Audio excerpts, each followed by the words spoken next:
Okay, so how do we decide what to read? Think back to your original article that gave you the idea for your research. Create that foundation for adding perspective to your idea and your audience. Now, you should include 3 factors because you think about it, these are going to influence how much time you actually spend when you're reading these articles. And so this is kind of some helpful advice that I would provide to you before you get into actually reading the specific articles.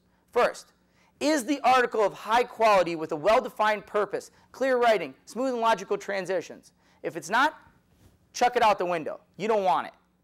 Next, you, the reader, are you sharply focused on a particular research issue or question? If you're just kind of out there casting that net in a wide area, you don't know what kind of fish you're going to catch. So you've got to be very specific for what lure you need to have on your rod, so when you cast it out in the water, you're going to get the right fish. And then also you need to have a solid background or on the theoretical issue or the theoretical issues, and you know a great deal about that topic. You do because you just conducted that annotated bibliography, and that's going to give you the foundation for this. So let's put it all together. Think about what would be the most logical way to form an argument and establish perspective for your reader. So step back from the particular idea and say, if I was reading this for the first time, what do I need to establish the perspective that I already have about this? That's your lit review.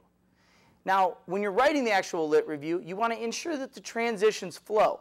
A lot of times when I see students write a lit review, they're very siloed pieces.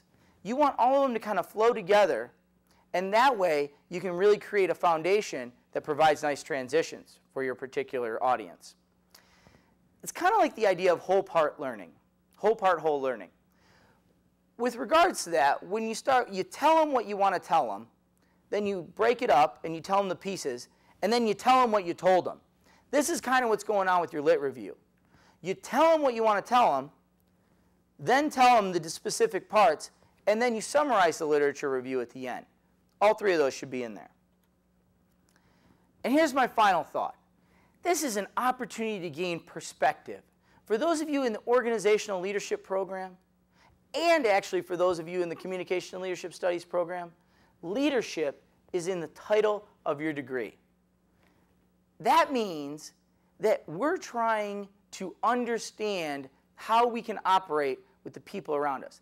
If leadership is an influence relationship between leaders and followers who intend real change, Rose said that in '91, we need to solicit perspective from others to make that influence and to get to those real changes. And so this is an opportunity for perspective. Don't take it for granted. Put some rigor into it and actually come out with something that's going to be worthy of your education. So I hope you've enjoyed our little chat today. That's Module 2. Get going on that lit review. Talk to your instructor. Talk to your classmates. Participate in the discussion boards because we're soliciting perspective and you need them to help you out.